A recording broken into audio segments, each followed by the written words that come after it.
Sir, రాష్ట్రంలో వివిధ అంశాలకు సంబంధించి మీరు పర్యటనలు చేస్తూ ఉన్నారు. అయితే మీ పరామర్శలు కానీ, మీ యాత్రలు కానీ ఇవన్నిటిని కూడా law and order situation create చేస్తూ ఉన్నాయి. శాంతి భద్రతలకు విఘాతం కలిగిస్తున్నాయని అటు ప్రభుత్వానికి సంబంధించినటువంటి ప్రతి వాళ్ళు మాట్లాడుతున్నటువంటి పరిస్థితి సార్. లా అండ్ ఆర్డర్ సమస్యలు ఎవరు క్రియేట్ చేస్తున్నారు స్వామి? నేను పోతాను, కలుస్తాను, వస్తాను, వీళ్ళకేం సంబంధము? రైతుల దగ్గరికి పోయినాను, రైతులను కలిసినాను, రైతు సమస్యను లేవనెత్తినాను, ప్రెస్లో అడ్రస్ చేసినాను, రైతు సమస్యలనే లేవనెత్తినాను, రైతు సమస్యలే చెప్పినాను. ఎవరికి ఏం తప్పు జరిగింది? ప్రతిపక్షంలో ఉన్న ప్రతిపక్ష నాయకుడిగా నేను చేయాల్సిన ధర్మం నేను చేసినాం. నా ప్రోగ్రామ్ను అడ్డుకునింది మీరు. ఎందుకు అడ్డుకున్నారు? నా ప్రోగ్రాంకి ఎంతమంది వస్తే నీకేం బాధ? నీ ప్రోగ్రాంకి రాలేదని నీకెందుకు అంత బాధ?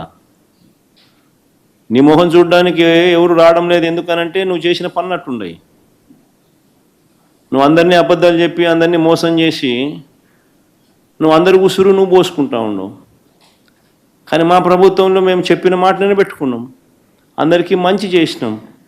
కాబట్టి ప్రతి ఒక్కరిలో కూడా ప్రేమ మా పార్టీ మీద మా మీద ప్రేమ ఎక్కువైంది. ప్రేమ ఎక్కువైనప్పుడు వాళ్ళు వస్తే తప్పే ఉంది. వాళ్ళు వచ్చినందువల్ల నీకేం బాధ? నువ్వేమైనా వాళ్ళకైనా భోజనం పెడుతున్నావా? నువ్వేమైనా వాళ్ళని ఏమైనా చూసుకుంటున్నావా? నీకేం బాధ? మా పార్టీ వాళ్ళు, లేకపోతే నన్ను అభిమానించేవాళ్ళు, నన్ను ప్రేమించేవాళ్ళు, లేకపోతే ప్రజలతో పాటు నేను మమేకం అవుతున్నాను, వాళ్ళకు లేని బాధ నాకు లేని బాధ నీకెందుకు బాధ?